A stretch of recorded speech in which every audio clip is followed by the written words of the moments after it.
El senador Duque. Muchas gracias, señora presidenta. Yo creo que en este debate es muy importante referirnos a algunos mitos y realidades que se han tocado acá. El primer mito, que el sector petrolero colombiano ha sido la víctima de la situación de los precios internacionales. Y resulta que no.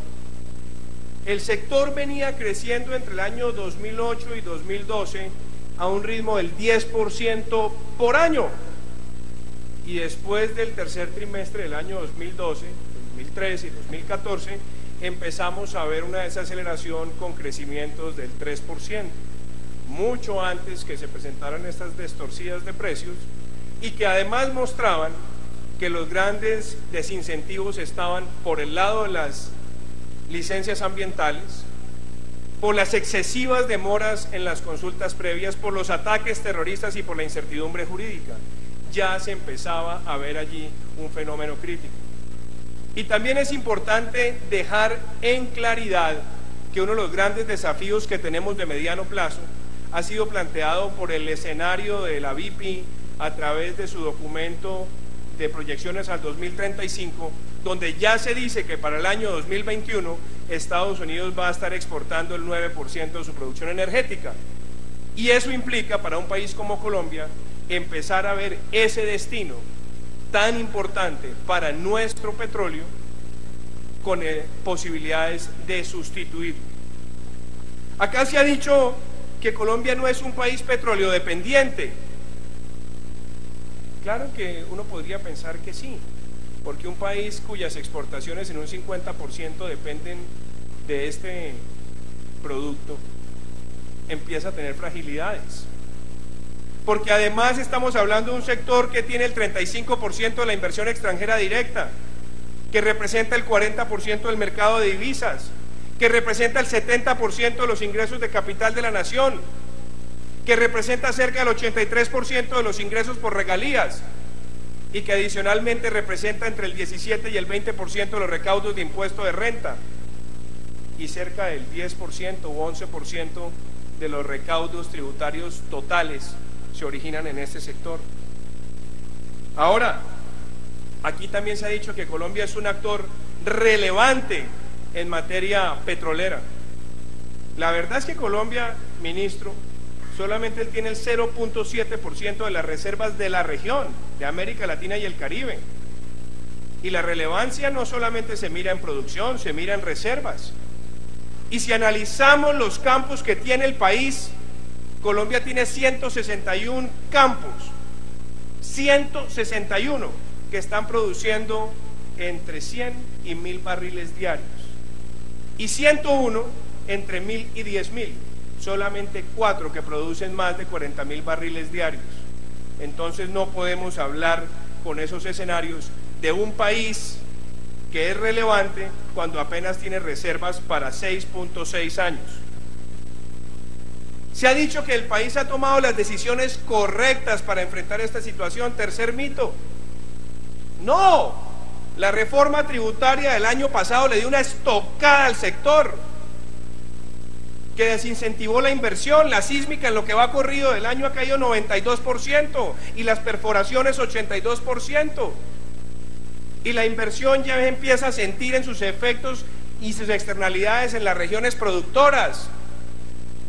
Entonces no podemos decir que tomamos las decisiones correctas, porque lo que estamos haciendo hoy es enmendando el error inducido y creado por el gobierno.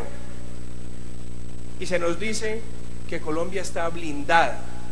Otro mito. Blindada.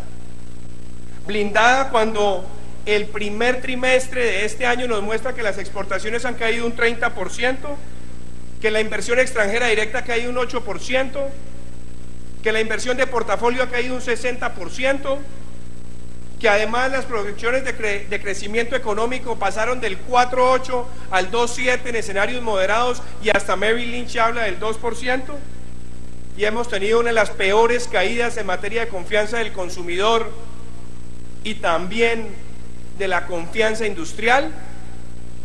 Claro, sería injusto decir que todo depende del petróleo, pero el petróleo ha sido gran parte de la tormenta que ha generado 2 minutos, senador. Y se nos ha dicho además, y ese es el otro mito, que Ecopetrol está a la altura de los retos. Ese también es una falsedad. Es que entre el año 2013 y el año 2014 Ecopetrol pasó del costo de su acción, del valor de su acción de 5.060 a 2.633 pesos sin que se presentara esa caída pronunciada del precio del petróleo. Y el mercado ya estaba castigando la política de dividendos, el no aumento de las reservas, algunas caídas en la producción, incertidumbres frente al manejo de la empresa. Entonces, sería una gran falsedad decir que Ecopetrol está preparada, sobre todo cuando cerramos el 2014 con caídas en las utilidades del 41%, reducciones en el pago de los dividendos del 50% y además la tributación pasó del 34.5 al 40.4. Y mire cómo ha empezado el primer trimestre del 2015 con Ecopetrol. Las ventas cayeron 32%, el EBITDA 60% y las utilidades operacionales 62%. Entonces, siendo propositivo, también pensemos dónde pueden estar las herramientas de acción de política. Yo pregunto una cosa, ministro Cárdenas, ¿por qué nos venimos a dar cuenta hasta ahora del offshore? ¿Por qué nunca pensamos en un desarrollo armónico legislativo como el de Indonesia, como el de Brasil o como el de Australia, pensando en que este fuera un sector dinámico y que también desarrollara nuestras costas? ¿Por qué no hemos pensado en la reducción de los anticipos, de los impuestos y retenciones? ¿Por qué no hemos contemplado más agilidad en las devoluciones por el IVA y por renta? ¿Por qué no pensamos en reducciones temporales de los costos de transporte en oleoducto? ¿Por qué no pensamos en algunas exenciones temporales en materia de inversión en maquinaria? Y sobre todo en mayores incentivos para recuperación sectorial. Estamos cortos de tiempo. 1 minuto. Yo sí creo, doctor Echeverry, que aquí, si vamos a hablar de Ecopetrol, necesitamos entrar sobre el tema de la política de reparto de los dividendos. El ministro Cárdenas siempre dice es que en el gobierno anterior también se presentaban. Hombre, es que no es lo mismo repartir el 90% de utilidades de 5 billones que repartir 82 con utilidades de 3, eso es matemática sencilla.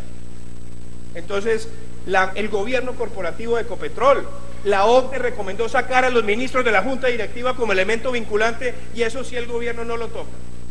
Eso sí, no hablemos de eso. Todo lo demás que recomiende la OCDE sí, pero eso que es vinculante lo hemos postergado para segundas decisiones. Entonces, gobierno corporativo, producción, exploración, confianza para los accionistas y sobre todo, sostenibilidad operacional de la empresa. Muchísimas gracias, presidente.